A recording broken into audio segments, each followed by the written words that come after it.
mukuona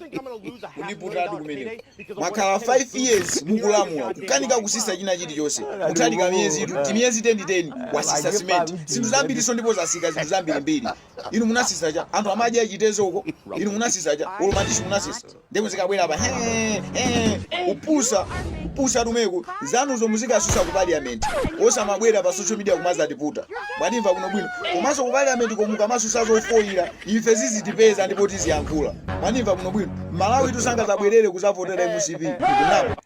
Malawi sanga zapange mistake ngati ndipo mukuzichedwesa pezani zina zochita mwanimve kuteko pano pa ni nyo kwa nyo iniyo kumaitu 1 DPP ine ndizibweza ndili pano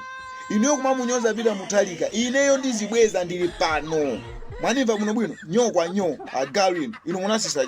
inu munasisa yani kuti mukabwera apa azikasisa simenti malo mosisa chimanga inu chimanga munasisa simenti olo